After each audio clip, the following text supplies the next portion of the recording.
Well, hello everybody. No, I don't want that to show. So, how's everybody doing? Good evening. Good evening. Welcome, welcome, welcome. It's Wednesday and it's Wealthy You Wind Down Wednesday. Who's hanging out with me now? Who's on YouTube? Who's on Facebook? What is going on, people? Let me give folks just a few minutes to come on. And as you come in, let me know where you're from. Wednesday nights when I'll be taking your questions. Hold on, let me turn this down. Who's in the house? Yes, yes, yes. Okay, good. So I see we're broadcasting live on Facebook. That's good. Who's with me? Tawana, you're with me. Thanks for hanging in with me. So if you're coming in, again, I'm Deborah Owens, America's Wealth Coach, founder and CEO of Wealthy You, where we help women master the art of investment, increase their financial acumen, and learn how to secure the bag. So, welcome. I'm going to give you just a few minutes to get your wine glasses, and I'll share with you what I am drinking this evening, and we'll have a toast. But seriously, there is just so much going on. Last week, I don't know, whenever I'm emotional, I get silent. Like with everything going on, the marches and the killings, and I just could not understand why I felt paralyzed. And whenever I feel that way, one of the things that I do to, get a sense of where I'm at emotionally is to start writing. And so last week, I'll be sharing this with you a little later, I wrote something that I felt like really captured what was on my heart, and I don't know how you guys are feeling. I really would like to hear how you guys are feeling. Hey Virginia. Okay, so now I see my comments. Clyde, how come people don't speak more about foster care as extra income? Well, I guess it is, but really foster care, that money really is for taking care of children. Hey Shelly, good evening from Bowie. Hey Sharon from Virginia Beach. Welcome, welcome, welcome. So, it is Wealthy You Wind Down Wednesday. And if you're joining me for the first time, I'm Deborah Owens. I'm America's Wealth Coach. I'm an author. I'm founder of CEO, and we have a lot of programs where we help first generation investors really learn how to invest. Hey, hey, hey, come on in. And so every week it's Wealthy You Wind Down. If you're not in the Wealthy You community, make sure that you join it on Facebook, because that's how you learn about all the things that we have going on. We've got an event coming up on July 18th, and it is going to be on fire. We have some amazing speakers, and I can finally announce. I think I can announce. I better check with this because I better make sure we've got her contract in hand. But every quarter we give a quarterly event. Typically they're live, but of course since COVID we've been in a kind of virtual state of mind. But we had a fantastic masterclass on April the 18th. And so coming up this quarter is going to be our Black Girl Magic Wealth Blueprint. And I'll talk about it a little later, but it is you are gonna get some amazing insights from the women. We have a young woman who is coming, and this girl left corporate and built a seven-figure hair care business. And so you're going to be, and she's also a wealthy you gold model as well. So you're going to be hearing from her. You're going to be hearing from a best-selling New York Times author, and she's going to be talking about how your career is an asset and how to secure your seat at the table, so you're not going to want to miss that. You're also, as if that is not already enough, y'all, you are also going to be hearing from an amazing actress, and I'm not going to tell you who that is yet, but she is a master at storytelling, and she's going to be sharing how your story and telling your story plays such a huge role in your ability to be successful. And then, if that's not enough, you're going to be hearing from one of our very own, and she'll be sharing her journey through Wealthy You and how she's really positioned herself to build that seven-figure portfolio. So you're not going to want to miss that. Again, it's July 18th. We are not ready.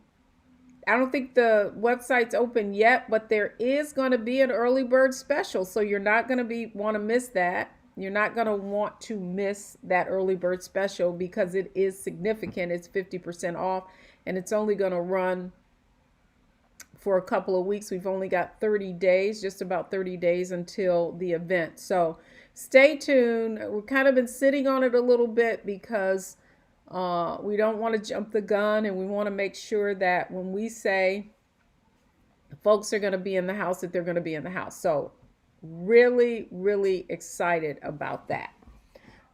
And again, this is Wealthy You Wind Down, so I'm taking your questions as well. If you have any questions, this market has just been going gangbusters, and I wanted to talk a little bit about my perspective on that as well.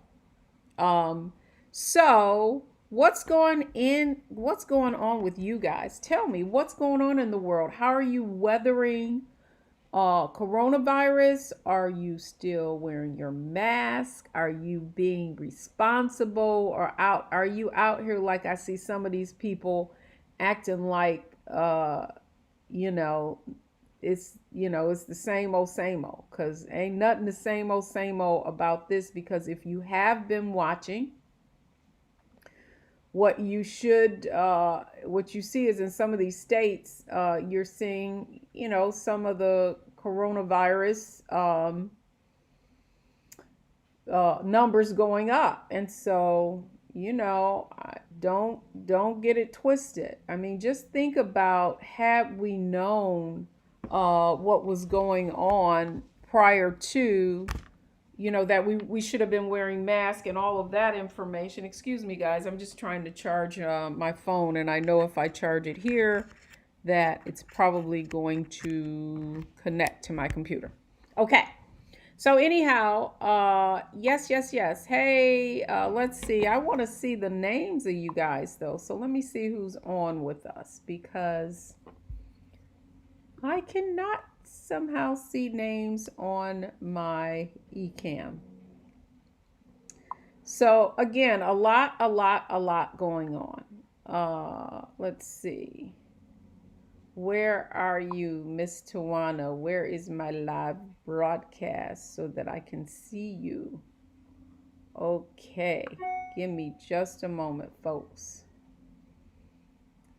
I was in, and just when I thought I was in, I was out.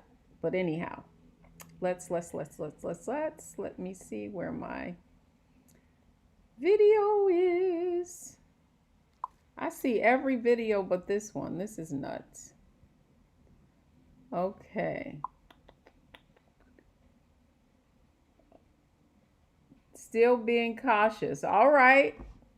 Oh, and paying off bills. Okay. Yes. Mask and shields. That's right. Still wearing masks.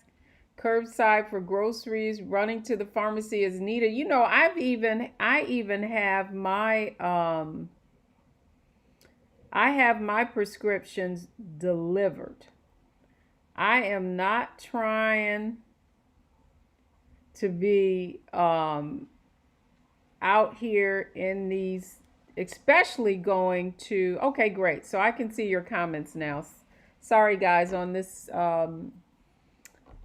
platform that I'm using, it doesn't allow me to see names as much. But listen, if you have any question this evening about what's going on in the market, about some of the things that you should be doing in this environment, I got to give a shout out to the women in the Wealthy You Society. And if you haven't heard about the Wealthy You Society, it's a 12-month membership program that we just launched, and the women are on fire.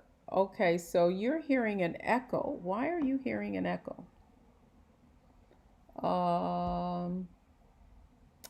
I'm not really sure why you're hearing an echo. Let me see. Let me just check out my audio.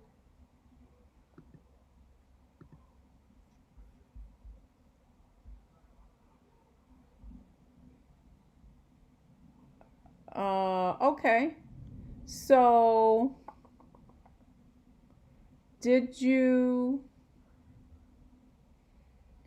how's it sound now, Tawana? Any different?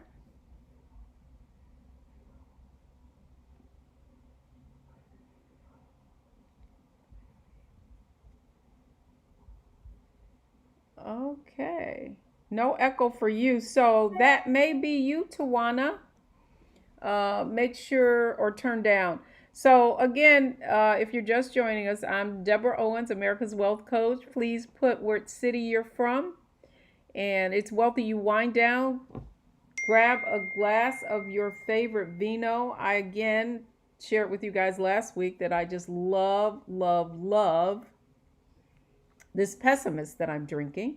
It's a Cabernet Sauvignon, and it is awesome. A little spicy, but I like a bold red.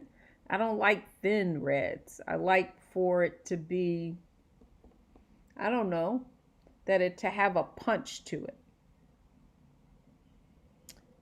So anyhow, what is going on in your world? So let's see. So Suzanne says I sound fine. Okay, Maria's still wearing masks. Glenda's still wearing masks. Good, good, good.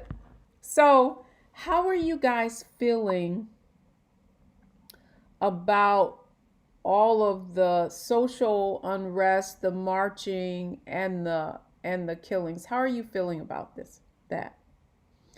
Well, hey, I'm going to tell you, this environment is a trigger for me. And the trigger is, hey, Glenda, hey, Maria. And the trigger is, for me, is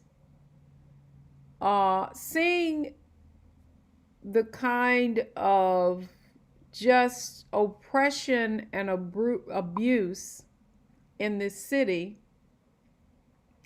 is it's triggering my memories of my childhood of going down south to Alabama.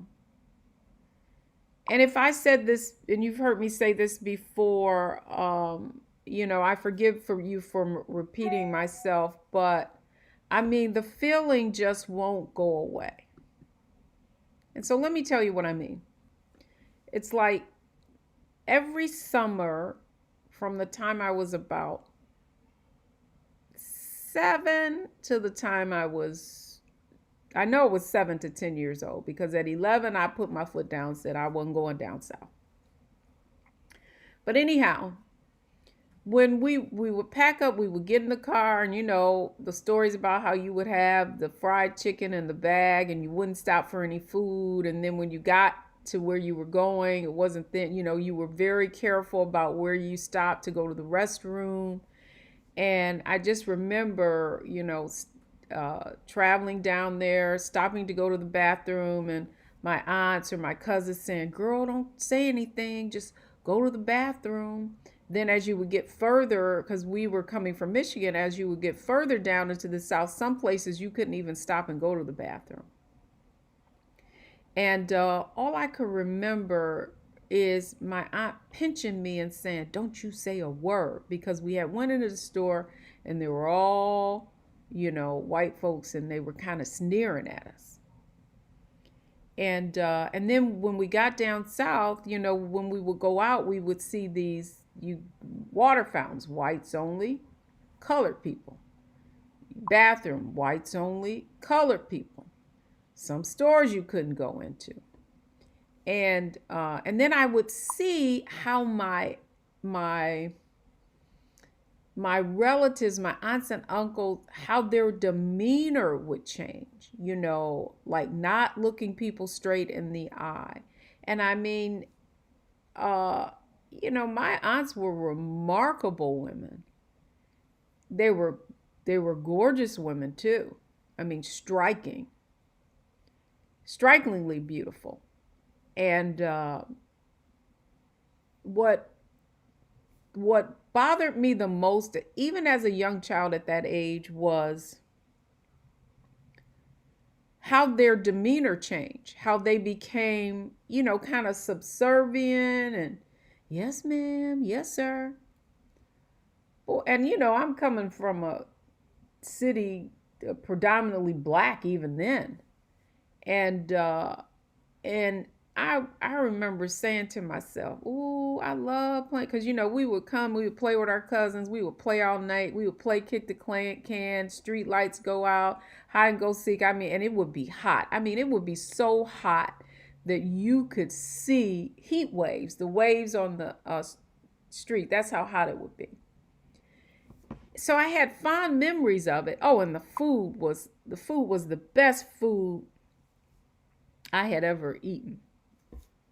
Chicken and dumplings. I mean, peach cobbler, all handmade. Most of it came, from my grandma's. It would come right off the farm.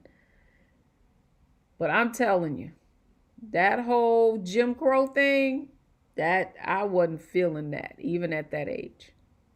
And so that's when I see this oppression, this violence, this physical hatred of Black folks, it does something to me. It makes me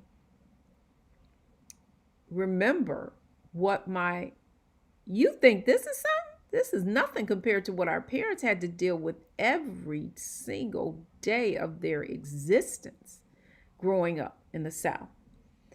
And now I'm not diminishing what's happening, because this is awful. I mean, I don't know if you guys saw it, but when they came out and charged this last police officer, this guy had just fell asleep in the drive-through. And then the cop came to tell him to just move your car, now get out and you need to walk home. And then a whole different cop comes in and the thing changes. But I digress. So I was wondering why I was feeling so kind of off kilter last week. And I started writing. And so what I wrote, and you guys will all see it when I put the final touches on it, I wrote a financial love letter to Black women. Because what we're seeing is that okay, my fight is economic injustice, but all of it is a part of that, right? Like, not the systemic barriers to just living life and doing a good job and being rewarded. You see how there are people and forces out here who would just rather we just have nothing. And I started thinking about an experience that I had with a Wealthy You member when we went to open up her account, and the people you might as well have said, "We don't want your money." And it dawns on me that at the end of the day, what this fight for me has been about is still the same thing. It's justice, right? It's economic justice. And what has become really, really clear, I think to me, is that it's up to us, right? Like if we're going to change the opportunities and the just fairness for justice, here we are 40 years later from the riots of the 60s, and it's the same thing over and over again. But, I say all this because I don't want you guys to think I'm being pessimistic like the pessimist drink that I'm drinking tonight. But what I am hopeful about is our young folks. Our young folks, they're not going to stand for this. And what I was really, really grateful for was to see that it wasn't just, it was people of all ilks, socioeconomic backgrounds, and ethnicities out here protesting. Because that's really what has to happen. And so as I think about my own journey and just the journey around economic justice, the point that I want to make is for Black folks in particular is that the formula for financial success that our parents gave us, right? Saying, okay, you get a good education, you get a career, you get a good job, you buy a home, uh um you know school debt is school loan, school debt is good debt. All of that is a myth for us. And that in order for us to achieve economic success, we need a different blueprint, a different formula. And what I'm most proud about is that it can be done, and that there are women in wealthy you and men too who have come to understand that trying to save your way to wealth, getting in a lot of debt to fund education, it doesn't give us the kind of return on investment, because on the other side of that investment, you can see it. You can see it, you go in these organizations and none of us are there. Our educational attainment higher, outpacing our counterparts, particularly for Black women, starting businesses at a faster clip. However, most of our businesses are solo owned, and the average revenue is about $44,000. So again, we need a new blueprint. And so that's why I'm excited, because we're going to be launching an event on July the 18th that talks about this new blueprint and what you need to do and what you need to consider in order to achieve financial success in spite of the odds. You know what I mean? Like, I'm not saying, I'm not Pollyanna, and at the other end of it, I'm not saying, oh, the hurdle is so high. I just want you to acknowledge, if anything, what this current environment is showing us is that economic prejudice, that economic, I feel like my glasses are, that those economic barriers, it's real.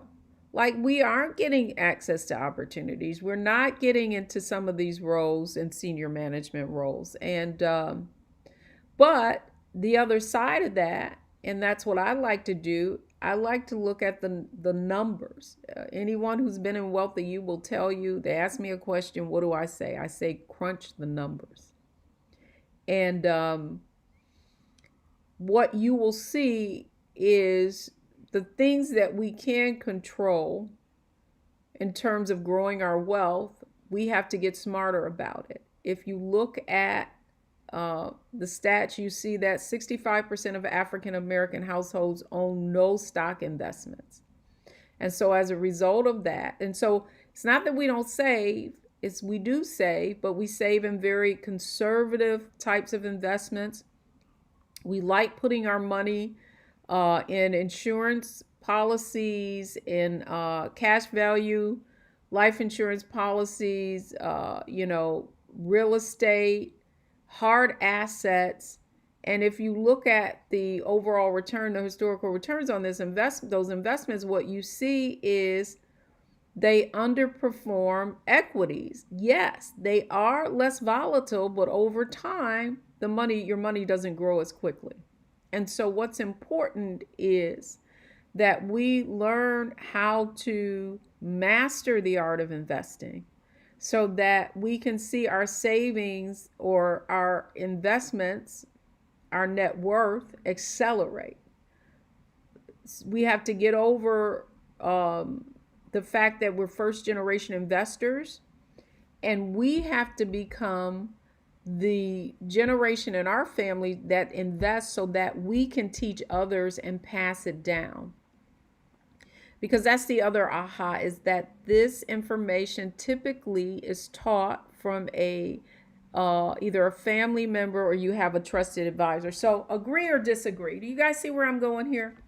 You see where I'm going? Like, we have to recognize that this is real, right? Like, this not wanting to see us succeed, not wanting to see us like every day a Black person reaches out to these financial services institutions, and because we either have limited knowledge or it's perceived that we don't have enough in assets, we're not even given access to, they won't even sit down with us and tell us, oh, okay, Miss Owens, well, based on what your goals are, here are some of our best performing investments, mutual funds. Let me just talk a little bit about, it's what I did every day when I was an when I was an advisor, even when I was with the manager or VP, I'd sit down with clients and give them some insight. And so, we're going into these same institutions, our money's green too, but somehow we're not given access to information. And so the bottom line is, you have to gain this information on your own, but you must execute. That's the other aspect of it. Y'all with me?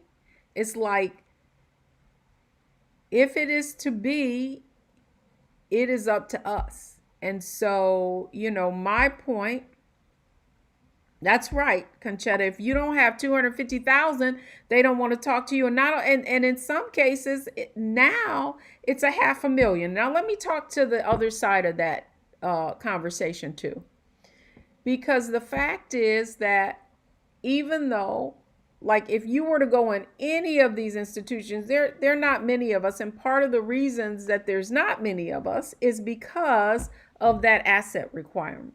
Right? So you might have 30, 40,000. You might be rolling over an account from an employer. But, because it doesn't meet a certain requirement, the person says, oh, well, I can't help you. So where does that leave us? That means we have to help ourselves. And the fact is, this is not rocket science. That given the right tools, the right information, the right process, anybody can learn this. I wrote a book, Nickel and Dime Your Way to Wealth, about a parking attendant who amassed a $1 million portfolio simply because he took action. And so, that's what's coming. So what's coming from Wealthy You is, our next event is July 18th. And it's a full day of just amazing content. And, from that day long event, you're going to get access to what is the blueprint for financial success for us, because whether we like it or not, um, the advice that our parents gave us is it's obsolete. And to be honest with you, in some cases it didn't work for them either. And so we just have to acknowledge, and we need a new blueprint for a new time. We need a new formula. And that's what I'm going to be sharing on December the 18th. So let me just see what the questions are in the group here. So Suzanne says, there's a black CEO at Bank TIAA, and they currently have a money market rate of 1.1%. All right. All right. Glenda says, yes, I agree. Thinking differently, doing something new, learning new things, getting past what we currently know, adding to that knowledge in new areas. That's right, Glenda. I mean, and not only adding to what we know, but also in our community passing that information on, right? And so, I've taken a lot of, I won't say heat, but oftentimes, so you guys know I'm out here, and in fact, I'm excited because I'm going to be moderating a panel in for Essence. Their festival is now going to be virtual, so I'm going to be moderating a panel on entrepreneurship for them. And the whole point of all of that's happening right now is that we're just seeing the cost of complacency, right? The cost of complacency, the cost of not voting, the cost of not being engaged, the cost of not having financial acumen, the cost of not having a network that can assist us in growing, the cost of comfort, right? So comfort is the enemy of growth. And so as I think about, I was just having this conversation with a friend just about who knew that we would have a virus that would shut the world down, right? Shut the world down. And what it should cause you to do is really evaluate your situation and your culpability in everything that is happening. Because it's not just about something happening to you. This should be a wake-up call for all of us. And that wake-up call should be, as I see it, and it's certainly what it was for me, is a sense of urgency. Like, you don't know when your last day is here, so what kind of impact are you going to make? And it's not just about making it for you, it's about making it and creating a legacy that someone else can learn from, and that your family will never forget. But in order to do that, we have to be willing to get out of our comfort zone. And I really believe that, God he was like, you know what? I guess I'm just going to have to shake it totally up and get your attention. So the question I have, does he have your attention? And then secondly, what are you going to do about it? Right? So in all of this, I know I've been touched by death from COVID, in my family. And you see how fleeting life is, but you also see how important life is too. And so that's really the challenge that I have for myself, is that I have more of a sense of urgency around the need to make impact in my community, and make impact in the lives of others, so that their families are not starting out from scratch, that we have the tools, that we have the information, that we have the insight, that we have the knowledge, that we have the network, that if we're able to execute on the vision that we've been given and enroll others in that vision, that there's no telling what we can do. But we cannot be complacent, folks. We must stop thinking about it and start being about it. So let me go. I know. I can't help it. First I was quiet and now I can't stop. But I'm excited about the clarity that this situation has given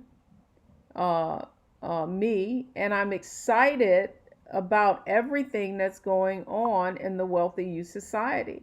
So let me go back to some of these comments as well. Maria says, yeah, you hit the nail on the head. The current events are triggering. They are, Maria. Tawana says, as much as I don't want to be this way, I don't trust the police department at all. Every time I see one, I have a negative thought. Unfortunately, this current climate is very uncomfortable. It is. Trust has to be earned. And unfortunately, what we're seeing is that there's something very systemic and very dark in our criminal justice system, and it needs to change. Glenda says, it reminds me of when I was younger during the riots when MLK was killed. I was between 7 to 9 years old. The neighborhood seemed like it changed the atmosphere overnight. You're exactly right. That's exactly how I'm feeling. Suzanne said she stayed and marched with my beautiful daughter. It was so beautiful. The youth are on fire. They are, and the youth are going to save us. I believe that. Because, remember how I said, as a child, I would just watch how my family, how my aunts and uncles, their demeanor changed. And then, we were taught to, to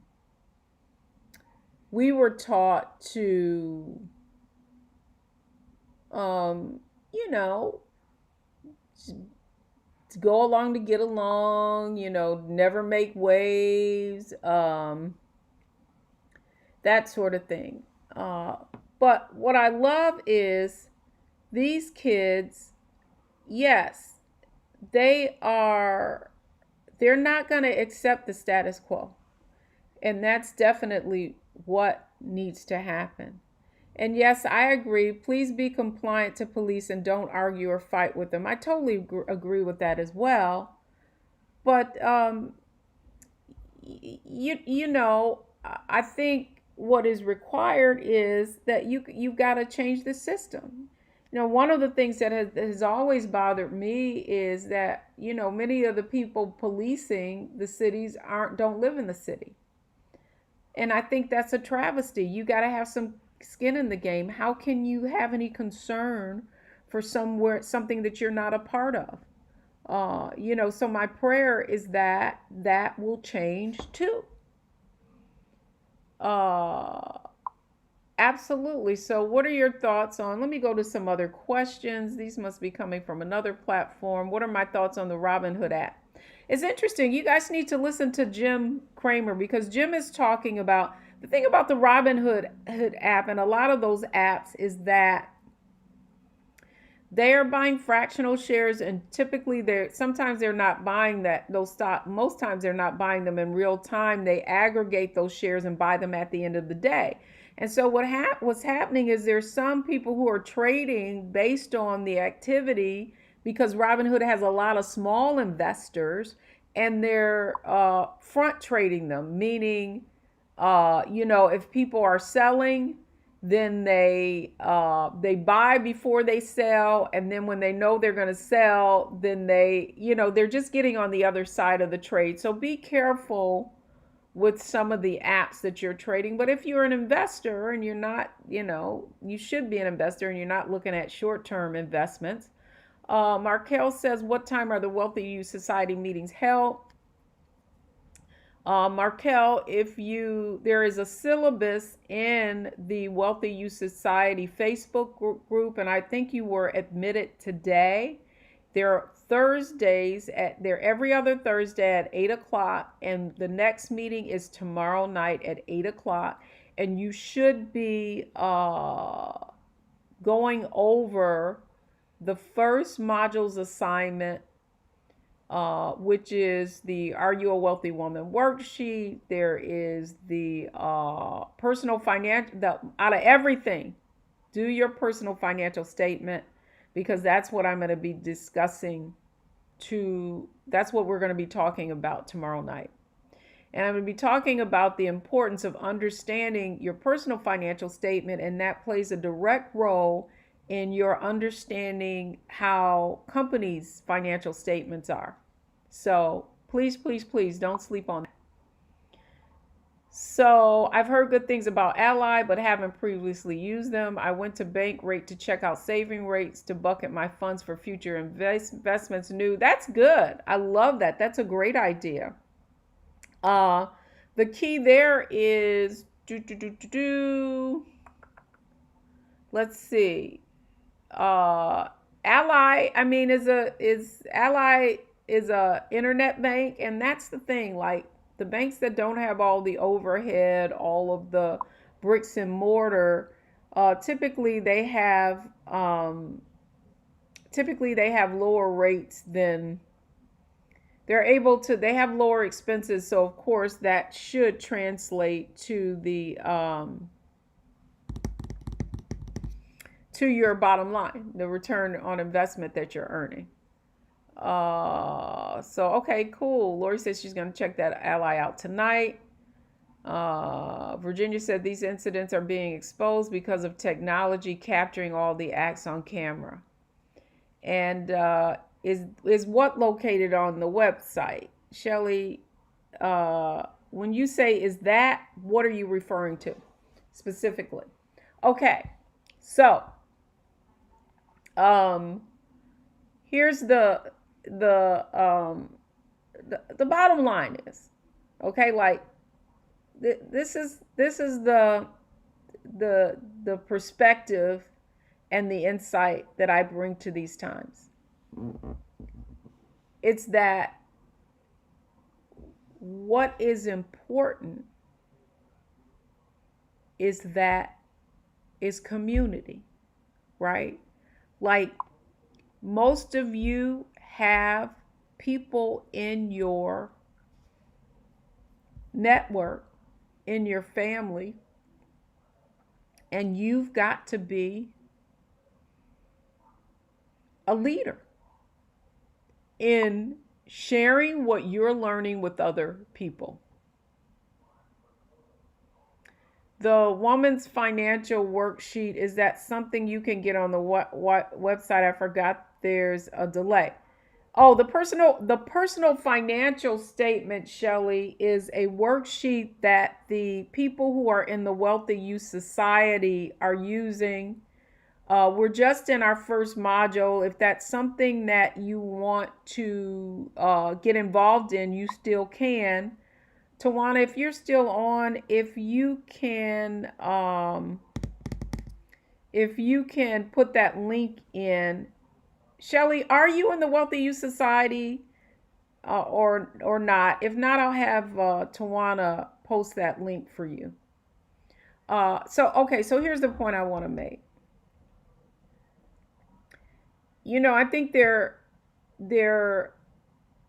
we need a new model, and that's what I'm going to be sharing at our next event, and what I'm going to be talking a lot about, and what I wrote about in the financial love letter that I wrote to Black women.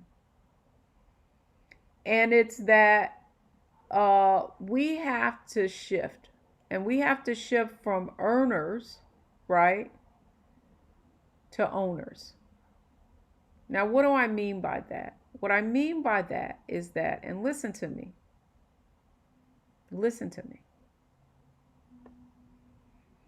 Black women, not only do we impact who gets elected in this country, but we also impact the bottom lines of these companies. We are trendsetters, we are influencers, we influence art, we influence culture, we influence fashion. You name it, we influence it. However, people imitate what we do, and they have the financial acumen to transfer it into wealth. So when I say transfer from earner to owner, what I am saying is that yes, we impact the bottom line of these companies, but we now have to also share in the profits of these companies.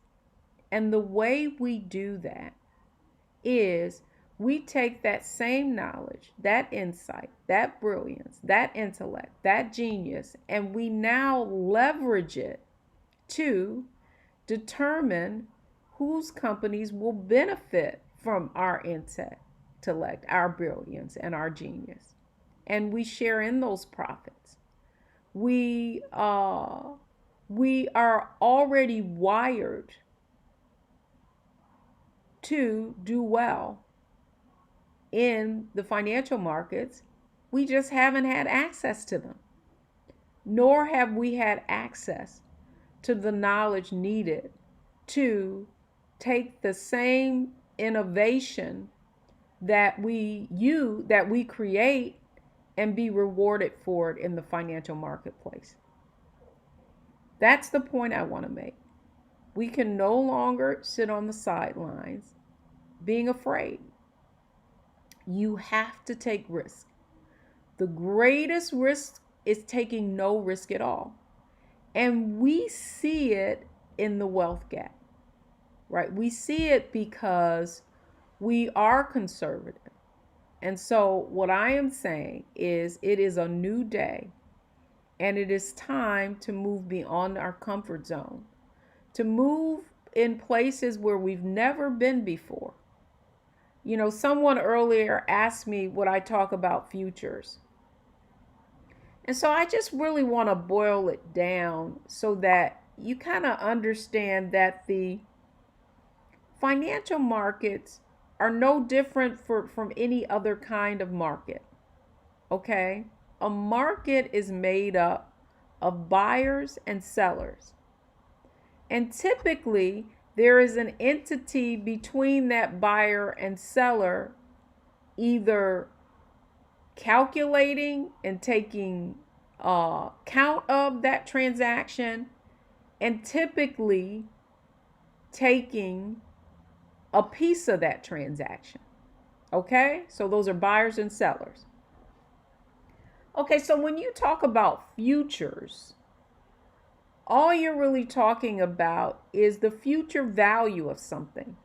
And so, literally, there are markets that allow you to bet on the future value of something. That's all futures are.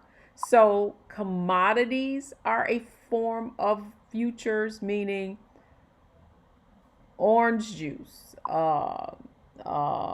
wheat, grains. I mean, you know, literally, the commodities market was where farmers, or even now, they bet on supply and demand and the future. That's what it means, future value of something, right? So you can have futures as it relates to currency.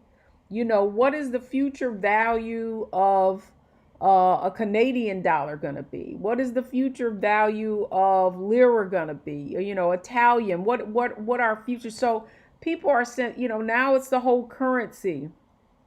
And what have really brought futures to the forefront is technology. The fact that you can trade very efficiently and track what buyers are selling. So if more people think that the value of something is going to go up, you can actually bet on that transaction. And if it goes in the other direction, then the person on the other side of that transaction wins. So the only thing I would say is that when I look at when any advisor, and I'm an educator now, I'm teaching you how to do this, right? I'm teaching you how to understand it so that you can make good decisions. The truth is that when you look at futures and forex and exchanges, if I were to look at an overall portfolio, right, like a pyramid, on the bottom would be my base, the base of my investments, and that is you know, very low risk, maybe cash, certificates of deposit, treasury bonds. Then up from that, we would have, for most Americans, it's mutual funds, whether it be stocks and bonds and, a diversified portfolio. And then you go up a little further and you get to stocks and bonds and individual stocks and individual bonds. And then when you go much further, right, at the top, then you would have your some people would put gold at the bottom. I think precious metals, futures, forex, those kinds of investments are at the top of the pyramid. And they're at the top of the pyramid because of their volatility. And volatility, the ability for something to make wide swings in values, is why they're at the top of that pyramid. So, when you're thinking about futures, you want to think about it in that context. Because at the end of the day, most of us have to get that base level together, right? We've got to have a portfolio of stocks and bonds and that can sustain us, can create from those assets. We can create an income for ourselves at a later date because they're generating income. And that takes me right back to the point that I was making, right? And that is, we have to transition from earners to owners. And earners is you have to generate that income yourself. Owners means that your assets are generating that income. And ownership also means that you're a shareholder and that you're getting a piece of the profits that other companies make without you having to. And the thing that you're putting up is your capital. That's the next frontier, folks. The next frontier is us shifting from earners to owners. Make sense, you guys? All right, we're right at 8:58. It's almost 9 o'clock. Shelly says, thanks for all you do to help us be financially savvy. I appreciate that. And all right, well, folks, thanks for joining me on Wealthy You Wind Down. Again, I'm Deborah Owens, America's Wealth Coach. If you're watching this during replay, just put replay in the comments section. The other thing is, if you want to make sure that you know about the event and that you get the notice for the next event that we have coming up, which is our Black Girl Magic Wealth Blueprint. You're going to hear me talking a lot about this blueprint. Then make sure you're in the Wealthy You community, because that's when we'll be announcing it. Now, the other thing here's something for our community. We're going to have a leaderboard. And for those of you who invite the most, you are going to qualify for, I love giving away gifts. And so you're going to be hearing more about that as well. So stay tuned, folks. We're 30 days away. It's July 18th. We've got some amazing speakers for you. And the other thing, you know what, Wealthy You Society members and Inner Circle members, you guys already have entry. You're already included because you're a part of the Wealthy You Society. So if you haven't heard about the Wealthy You Society, you can still get in. You can get in. That's all I'm going to say.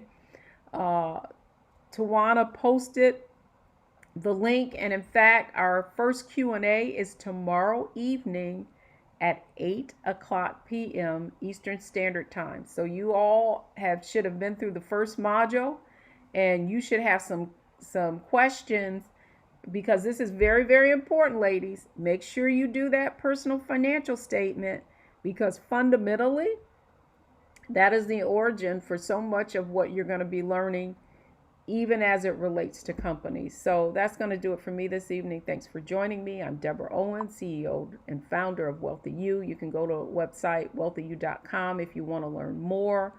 And I look forward to more conversations with you. Meet me here every Wednesday evening at 8 o'clock p.m. for Wealthy You Wind Down. And good night.